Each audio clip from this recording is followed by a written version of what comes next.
तो हेलो बच्चों, स्वागत है आप सभी का हमारे YouTube channel educational tutorial Daudnagar में। तो आज हम लोग हिंदी व्याकरण के बहुत ही महत्वपूर्ण टॉपिक के बारे में बात करने वाले हैं, जिसका नाम है उच्चारण स्थान। काफ़ी सारे बच्चों को काफ़ी कन्फ्यूजन होता है कि कौन से वर्ण का उच्चारण स्थान क्या होगा। तो आज की इस वीडियो में मैं आपको यकीन दिलाता हूँ कि अगर आप इस वीडियो को पूरा देख लेते हैं तो ये कन्फ्यूजन आपका दूर हो जाएगा और आपको कहीं से कोई दूसरा वीडियो देखने की जरूरत नहीं पड़ेगी। आज मैं आप लोगों को ऐसा ट्रिक बताने वाला हूं जिससे आप हिंदी के सभी 52 वर्णों को काफ़ी आसानी से याद कर सकते कि किस वर्ण का उच्चारण स्थान क्या है। तो चलिए आज की इस वीडियो को शुरू करते हैं। देखिए, उच्चारण स्थान को समझने के लिए सबसे पहले हम लोग को समझना पड़ेगा कि आखिर वर्ण होते कितने हैं। तो जैसा कि मैंने आपको बताया कि हिंदी में टोटल 52 वर्ण होते हैं। कितना? 52, ठीक है।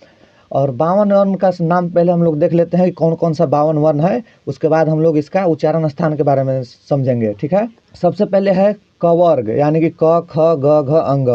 उसके बाद चवर्ग, च छ ज झ ञ। आप लोग पता होगा कि क ख ग अंग को कवर्ग कहते हैं, च छ ज झ ञ को चवर्ग कहते हैं। उसी प्रकार ट ठ ड ढ न यानी टवर्ग, त थ द ध न तवर्ग, प फ ब भ म पवर्ग। इस तरह से हो गया 25। उसके बाद आपने पढ़ा होगा य र ल व लाभे स मूर्धन्य स दंती स ह छ त्र ज्ञ। ये हो गया 11।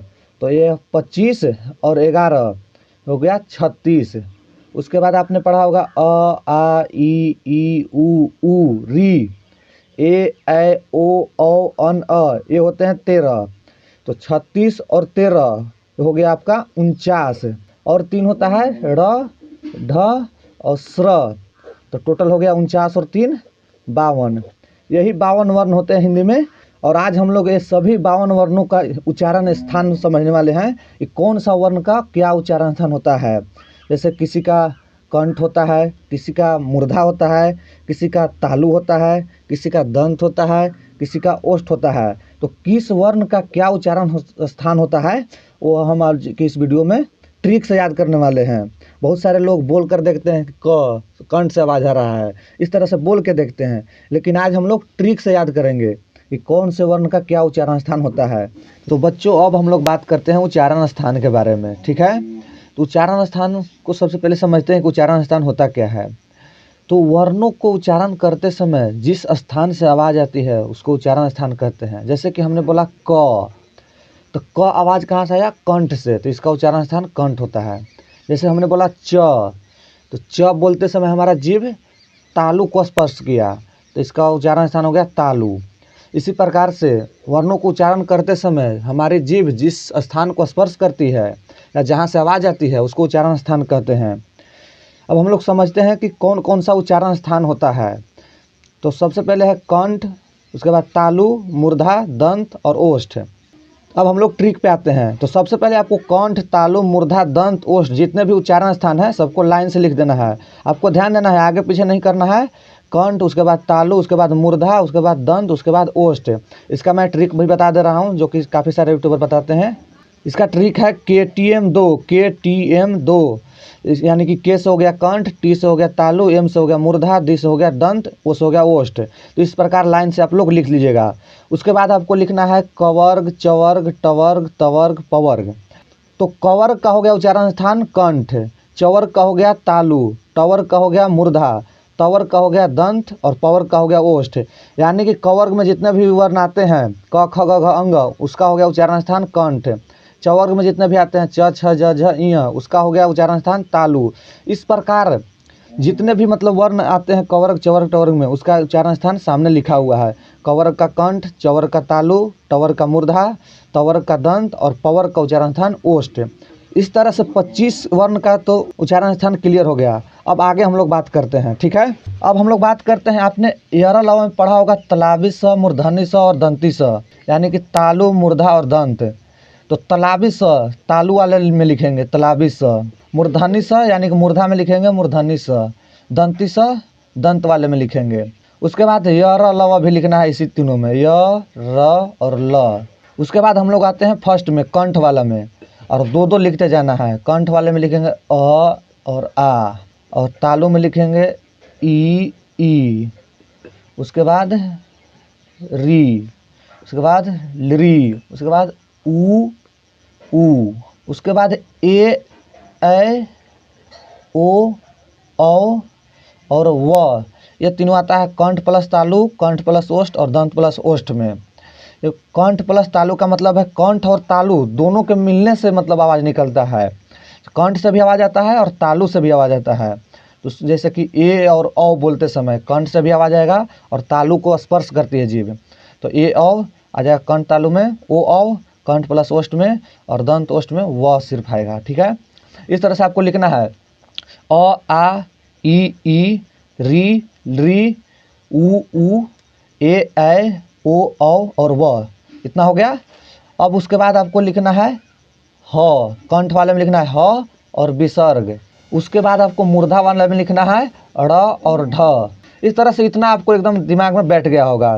कितना हुआ आप मैं को काउंट करके दिखा देता हूँ। 25 तो ये हो गया, कवर्ग चवर्ग टवर्ग ये सब 25, 26, 27, 28, 29, 30, 31, 32, 33, 34, 35, 36, 37, 38, 39, 40, 41, 42, 43, 44, 45, 46, 47, 48।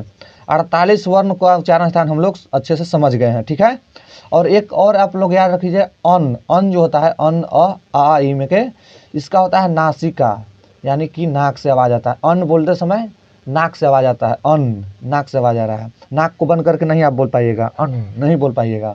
अब आपको सिर्फ 4 और वर्ण के बारे में समझना है कि उसका उच्चारण स्थान क्या होगा। जैसे कि हो गया छ, त्र, ज्ञ और स्र, तो टोटल 52 वर्ण हो जाएगा। और इस तरह से 52 को याद आप कर लीजिएगा। ठीक है, छ, त्र, ज्ञ और स्र को आप समझते हैं। तो छ जो है संयुक्त वर्ण है, यानी कि 2 वर्ण को मिलकर बना है। ये छ किससे बना है? 2 वर्ण से, क और मूर्धनी स से बना है। और त्र जो है त प्लस र से बना है। जो ज्ञ बना है ज प्लस इ से बना है। और स्र जो बना है तलाबे स प्लस र से बना है। तो इसका उच्चारण स्थान आप खुद से निकाल सकते हो कि क और स से बना है ये वर्ण। तो क का उच्चारण स्थान होता है कंठ, लिख दें कंठ प्लस मूर्धनी स का उच्चारण स्थान क्या होगा? मूर्धा। तो छ का हो जाएगा कंठ प्लस मूर्धा। इसी तरह से त्र बना है त प्लस र से, तो त का उच्चारण स्थान है, त का होता है दंत प्लस र का उच्चारण स्थान, तो र का होता है मूर्धा। तो इसका हो जाएगा उच्चारण स्थान दंत प्लस मूर्धा। उसी तरह से ज्ञ का, तो ज प्लस इ, ज और इ दोनों आता है कौन में? तो तालु में आता है। तो इसका उच्चारण स्थान हो जाएगा तालु। अब स्र, तो स प्लस र, तो स आता है तलाबी स आता है तालु में, तो तालु प्लस र आता है मूर्धा में, तो इसका हो जाएगा तालु प्लस मूर्धा। इस तरह से हमने हिंदी के टोटल 52 वर्णों का उच्चारण स्थान ट्रिक से याद कर लिया है। चलिए एक बार फिर से मैं आपको दोहरा देता हूँ। सबसे पहले मैंने आपको बताया कि कंठ, तालु, मूर्धा, दंत और ओष्ठ आपको लिख लेना है, लाइन से लिख लेना है। इसका ट्रिक होता है KTM 2, KTM 2, के से कंठ, टी से तालु, एम से मूर्धा, डी से दंत और ओ से ओष्ठ। और उसके बगल में आपको लिखना है कवर्ग, चवर्ग, टवर्ग, तवर्ग और पवर्ग। तो कंठ का हो जाएगा कवर्ग, तालु हो जाएगा चवर्ग, टवर्ग का हो जाएगा मूर्धा, तवर्ग का हो जाएगा दंत और पवर्ग का उच्चारण स्थान हो जाएगा ओष्ठ। उसके बाद आपको देखना है तालु यानी कि तलाबी स, मूर्धा यानी कि मूर्धनी स, दंत यानी कि दंती स। और उसके बगल में लिखना है आपको य, र, ल। उसके बाद आपको यहाँ से स्टार्ट करना है अ, आ, कंठ, और तालु में ई, उसके बाद री, उसके बाद री, उसके बाद उ, उसके बाद कंठ प्लस तालु में ए, और कंठ प्लस ओष्ठ में ओ, औ, और दंत प्लस ओष्ठ में व। उसके बाद आपको लिखना है कंठ वाले में ह और विसर्ग, और मूर्धा में ड़ प्लस ढ। और 4 ये मैंने आपको बता दिया, छ, त्र, ज्ञ और स्र, ये संयुक्त व्यंजन है। तो संयुक्त क प्लस स से मिला है, तो इसका हो जाएगा कंठ प्लस मूर्धा, त प्लस र से तो दंत प्लस मूर्धा, ज्ञ ज प्लस इ तो तालु, और स्र स प्लस र तो तालु प्लस मूर्धा। और एक और अन्न का मैंने बता दिया नासिका। तो इस तरह से 52 वर्ण आपका समाप्त हो गया है। मैं उम्मीद करता हूँ कि आपको वीडियो पसंद आया होगा, ट्रिक अच्छा लगा होगा।